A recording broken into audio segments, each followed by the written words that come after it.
trip is my trip too. Yeah, I mind my own business. Hi, Romy. Hey, thanks for having me again. Thank you for coming on the show. I was talking to Will Sommer at The Hill, and he was, accusing NBC of covering my group wrong, the Proud Boys. They neglected to mention that they were once seen with this person and that person, and I said, you're a Bigfoot chaser. You guys are so obsessed with these Nazis, you see them in the woods. And then after I hung up, I realized, wait a minute, it's worse than that. They're like crazy ex-girlfriends. They're stalking you, saying, I saw you with her, I saw you with Barbara, I know you both like that sports bullshit.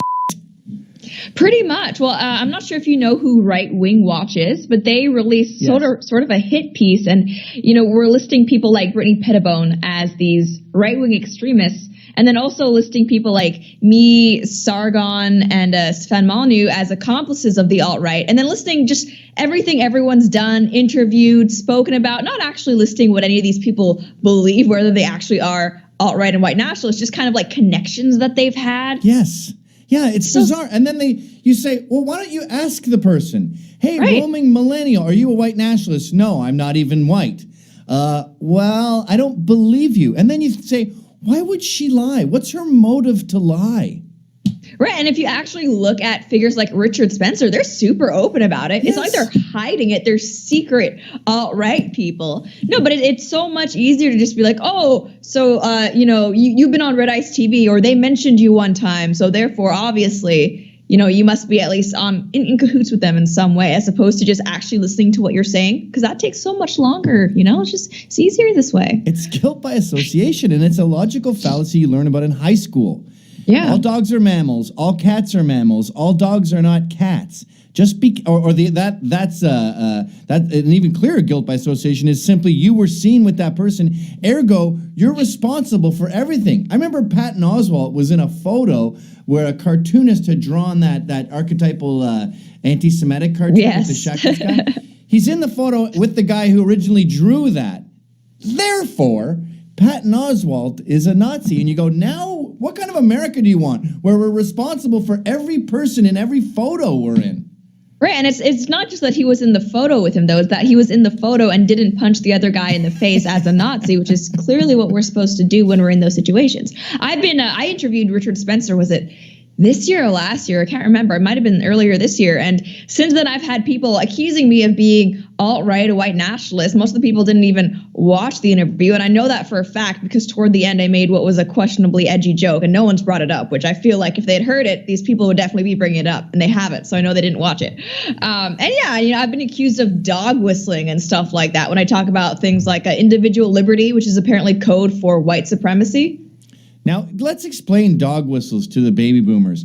This is a term that means you say something and it sounds fine, but there's a secret code in there that the white nationalists can hear that say, like, kill the Jews on Thursday at 4 p.m. Right. It's sort of a way for white nationalists, the alt-right, to kind of signal to each other that they have the same beliefs. But, to the average person watching, it sounds okay. So, yeah, kind of like a secret handshake of either imagery, language, ideology, anything like that. And here's what drives me nuts about that whole concept. Why would someone have secret messages? Sam Hyde lost his show on Cartoon Network because they said he was hiding swastikas in the background with no evidence of this. They just said it and it was accepted. And you go, okay, why? Why would he do that? Just for the satisfaction of knowing that he knows something the audience doesn't. Just for that smug satisfaction that you're sneaking stuff in there. Everyone's job. Absolutely. And your whole show. Just Apparently. To sneak it on a grapefruit in the background. Meanwhile, sorry, go ahead. Well, just a lot of and you notice that a lot of the people who are alleging these dog whistles, they're not actually the alt-right themselves. Right. Because I've never been accused of being alt-right or sympathetic to the alt-right from anyone who's actually in the alt-right. It's always these progressive extremist leftists who don't actually care what the alt-right themselves have to say about anyone else and whether they're alt-right. They're apparently the arbiters of who's alt-right. Yeah, Martina Markota is a woman who's being pilloried by the left for being associated with the alt-right. The alt-right hates her. The alt-right attacks her. So she gets the worst of both worlds. She lost her job. She used to work in cabaret. She can't do anything in art anymore. She ends up being pushed into the political world just because that's the only job left. She becomes politicized by these people, yet there's no advantage. It's not like David Duke high-fives her and sends her a secret check. So she's vilified by both sides. And you think, what if you were to apply this kind of scrutiny to Muslims, to Islam? They did. There was a guy at DC Comics. He did sneak in Muslim messages into the comics. They do associate with bad people that they do agree with. We see time and time again these academics, these politicians being caught with the Muslim Brotherhood, being caught with Hamas, being linked to terrorism, terrorist mosques, yet no mention of that. You were in a photo with Baked Alaska, therefore you're a Nazi.